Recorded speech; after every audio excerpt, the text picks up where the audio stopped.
Hello, this is Archie Dunlop with Talking Astrology with Archie on Monday, June the 19th, 2023. Today is Boris Johnson's 59th birthday. Now, Boris Johnson, former British Prime Minister, Member of Parliament, but he has just announced that he is resigning his seat in the wake of Partygate, and now that it's his birthday, we can look at his year ahead. I feel that one should do that. I know I've talked about Boris Johnson quite a lot, but it's the least I can do. I mean, some people, I suppose, are interested in him, and it's customary for people to consult astrologers wanting to know about their year ahead. And so, yeah, why not? I'll look at his solar return. I'll look at his solar return for New York, where he was born. And I'll look at his relocated solar return for Westminster, where I assume he is now. Of course, he might be somewhere completely different. So, so let's have a look at Boris Johnson. Remembering that we're just interested in the fact that it's his birthday. So there you go. He's born on June the 19th, 1964, and he's going to be 59. Now, when I was studying astrology in the 1980s, we used transits, we used secondary progressions. This is what we were encouraged to use. One technique that was not used, at least not advocated for when I was studying it, was annual progressions. Annual profections. Now, this is the idea that one sign represents 1 year of life. So you take the sign that's on the ascendant, that's the first year of life. The sign on the second house is the second year of life, and you go around like that. And these annual profections have, I suppose, they became popular, after the 90s. And I noticed there's a lot of people that use annual profections. I think the argument for using annual profections is that they have sort of an ancient pedigree. People look back to what Greek astrologers were using, and so it's a very ancient system. It's not something that I use routinely, but I'm just mentioning it. There are astrologers out there who know about this system much better than me. So the theory would go in terms of Boris Johnson's chart that that's when he was born. He's got Libra rising, so his second year is Scorpio, and his third year is covered by Sagittarius. Remember, these are whole sign houses, so your third year is very third house. And then you zoom around the chart, 12 years, 12 years, 12 years, and then you hit your 60th birthday. Your 60th birthday, you go back to where you started, because 60 is divisible by 12. So when Boris hits his 60th birthday on June the 19th, 2024, we'd be looking at the sign Libra covering the first house in the whole sign house system. But as it's his 59th birthday, we have to go back one. So he's now moved into a Virgo year, sort of Virgo 12th house year, and so we would look at this in terms of what kind of stuff is going to happen to him over the next year. And there is a switch over today. He moves from being sort of in a Leo 11th house year to being in a Virgo 12th house year. And so we would have to look at the state of the sign Virgo. including its ruler. So I would have said one of the problems with Virgo for Boris Johnson is that Saturn is opposition Virgo, transiting well, he's not just transiting in his natal chart. He's got Saturn. He's got Saturn in the whole sign houses. He would have Saturn in the 6th house. So it's making an opposition aspect to the whole sign 12th house. And so as soon as he hits his birthday, like today, that's when he's going to feel Saturn casting this opposition aspect to Virgo. And it is, of course, his Saturn return. Saturn stationed at 713 Pisces. And so it's now going backwards, and soon Saturn is going to return to where it was, where he was born. So, yeah, Boris is experiencing a Saturn return. It's his second Saturn return. You have the first Saturn return when you're 29, second Saturn return when you're 58. So this is something he is going to be experiencing. And Saturn keeps going backwards, and it goes backwards until November the 4th. So Saturn is going retrograde until November the 4th of this year, 2023, when it finally goes stationary at 031 Pisces. So what's the big issue of that for him? Well, so Saturn's going stationary. So you have to look, what is Saturn hitting in Boris's chart? Well, it's making a square aspect to his Mars at 1 degrees 37 Gemini. So this could be quite frustrating for him, from November and beyond. It's going to be difficult. And of course, when Saturn gathers speed, he'll get his Saturn return again. So Saturn, really returning to where it was when he was born. And while all this is going on, Neptune is in late Pisces. So Neptune in late Pisces is making a square aspect to his Sun-Venus conjunction. So I don't know. I think there's plenty of scope for Boris to be getting seriously confused and for perhaps making the wrong decisions.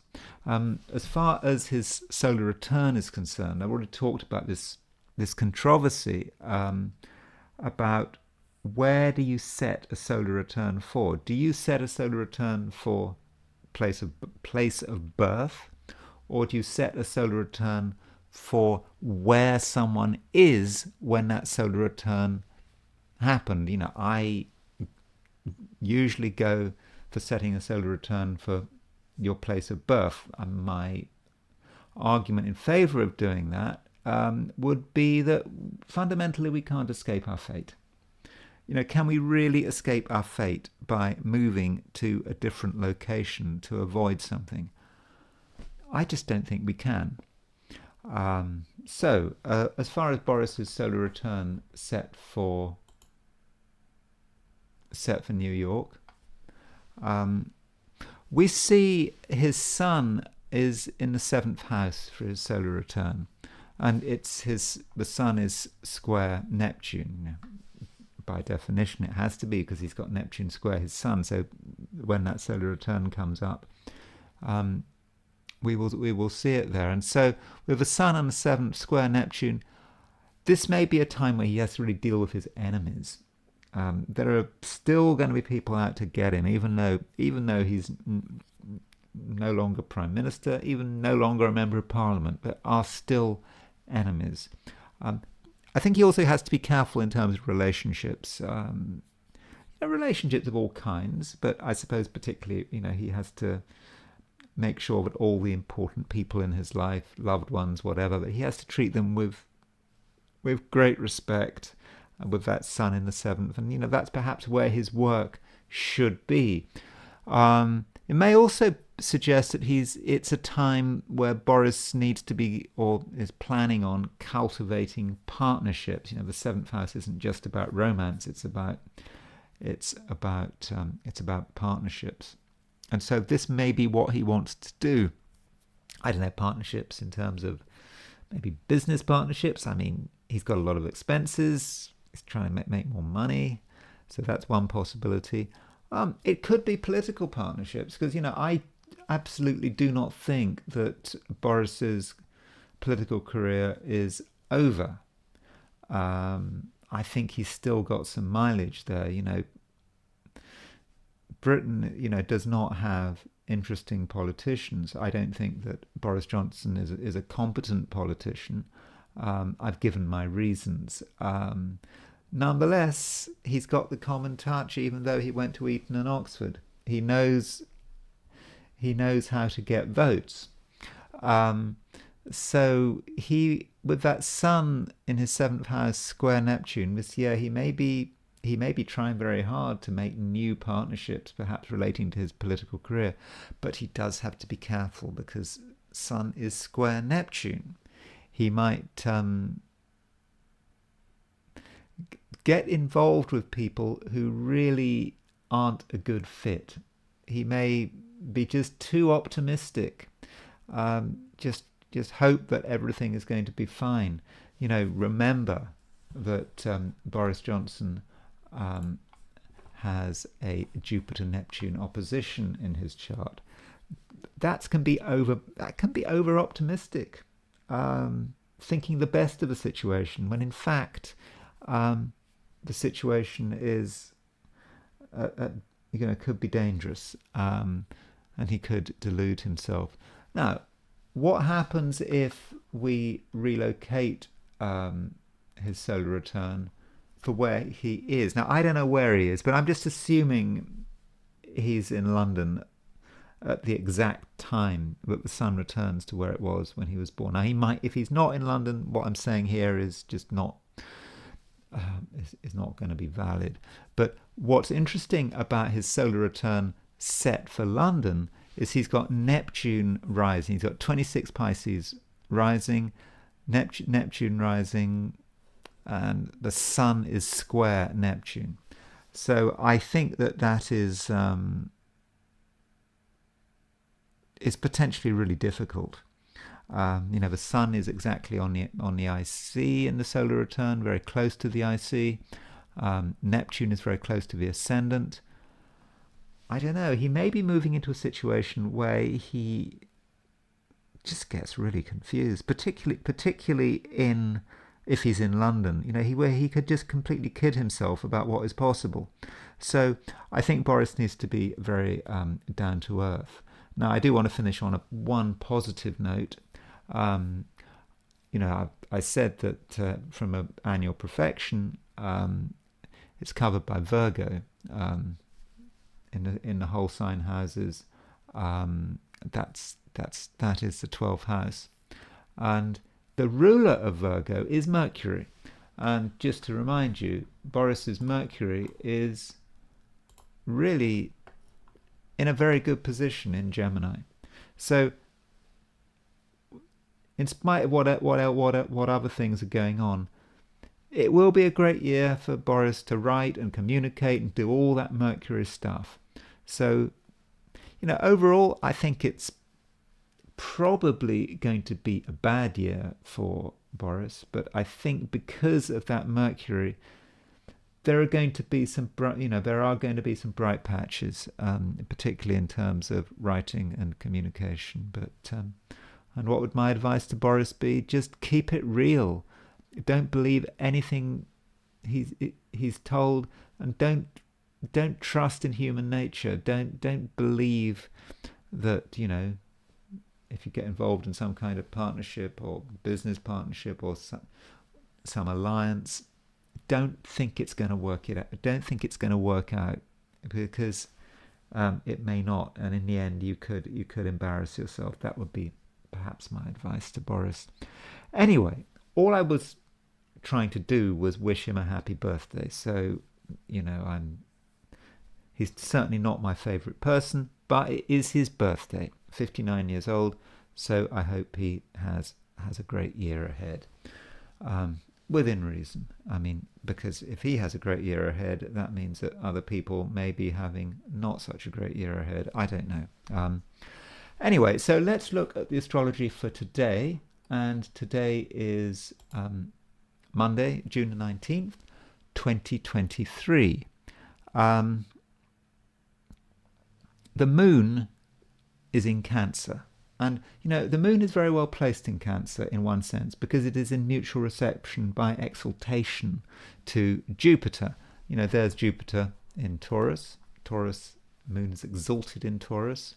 And the moon is in Cancer, and Jupiter is exalted in this sign. So the moon and Jupiter have this mutual reception by exaltation. So that is good. And, while Jupiter is in Taurus, moon in Cancer is especially fortunate. But the moon is void of course. It's made its last major aspect to a major planet, a major traditional planet, before leaving the sign. So whatever we get involved in, don't expect it to give immediate results. It could be things could be a bit slow, but just enjoy the moment. Moon in Cancer is a nice warm,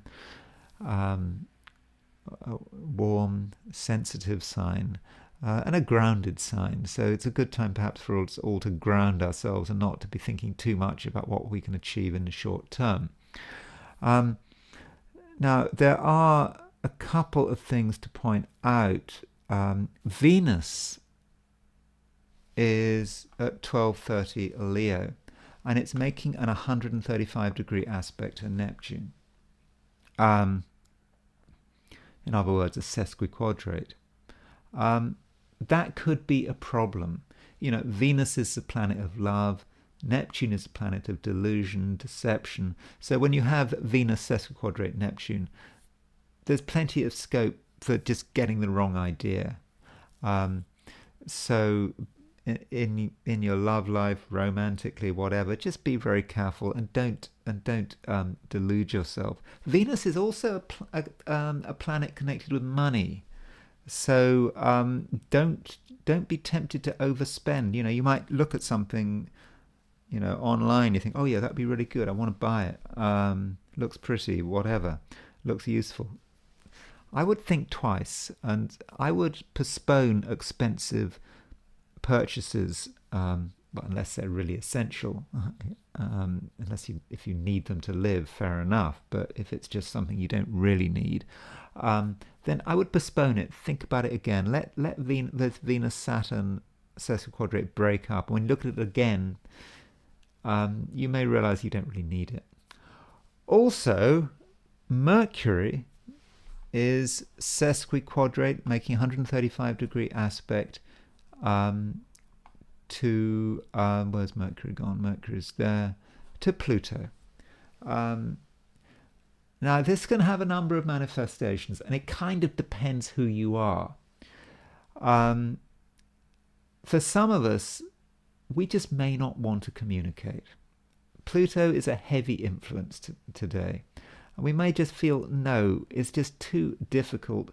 And we may at the same time be concerned that there are things we want to keep secret, and it may just be better to keep our mouths shut. So that's one way that Mercury-Pluto could manifest. But there's an alternative way. Pluto is a very manipulative sign. It's a very power-hungry sign.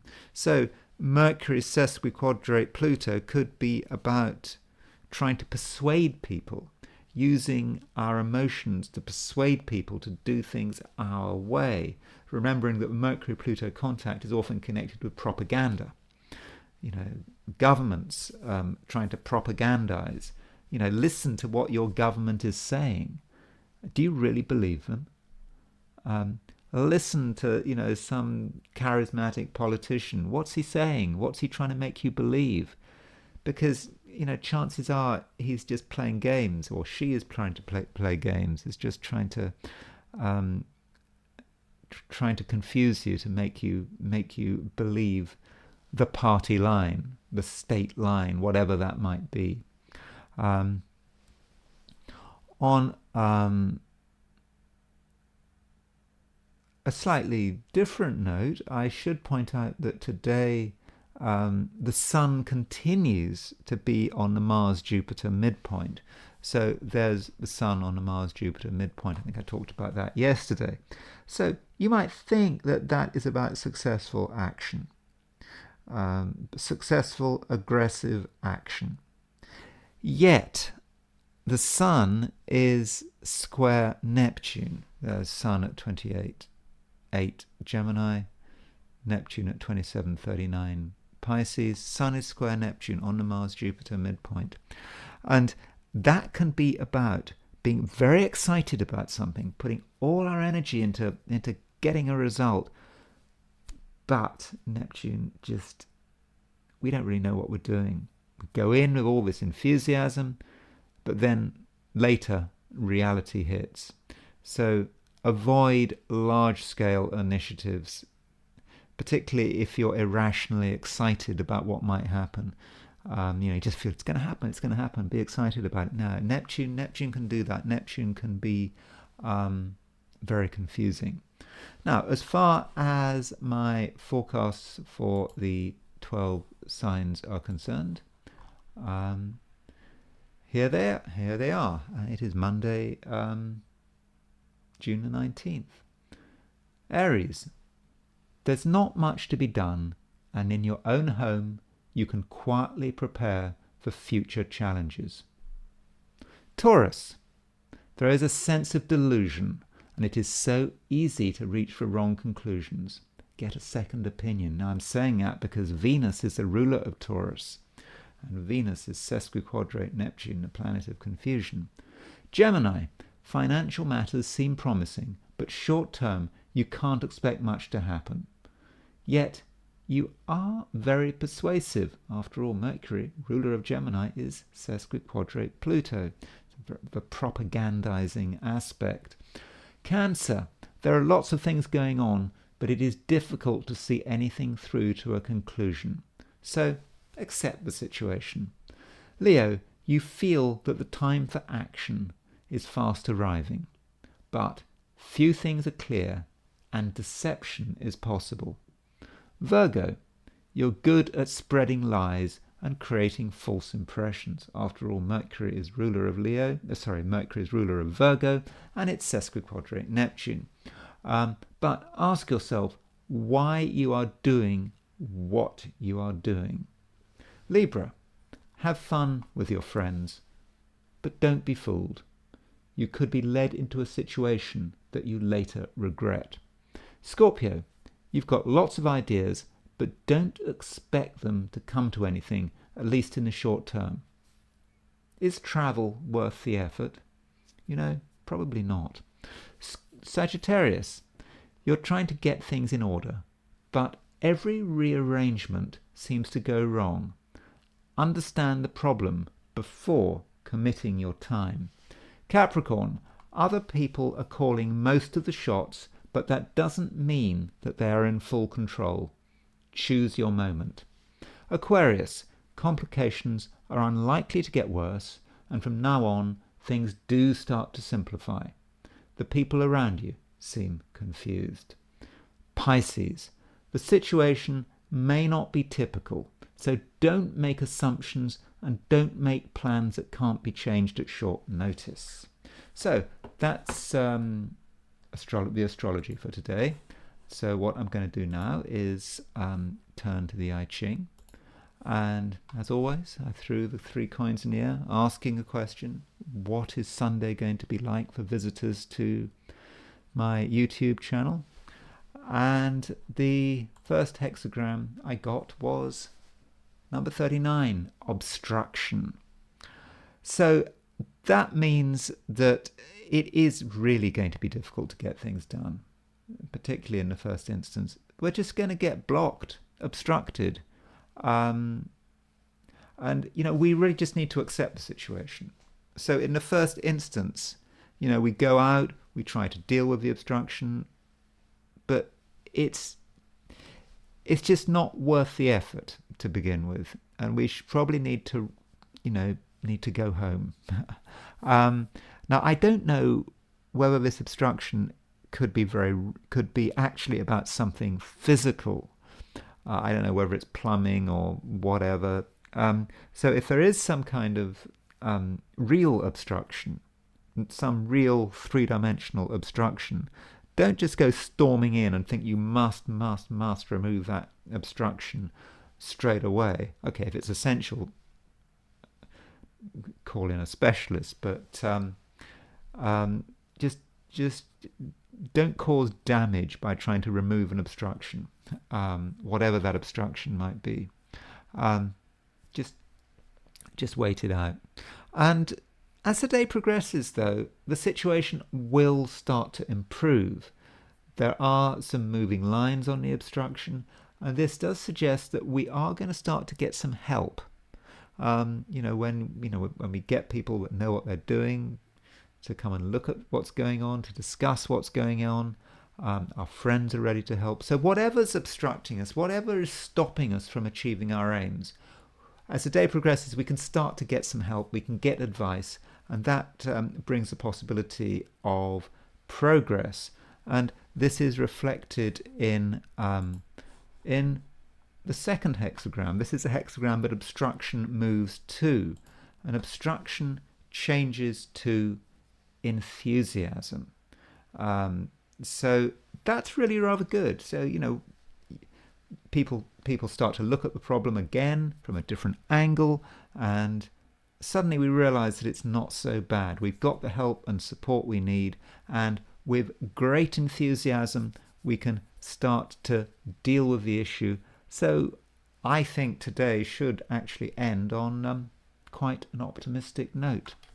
Anyway, that's all I'm going to say for today, and I will talk to you tomorrow.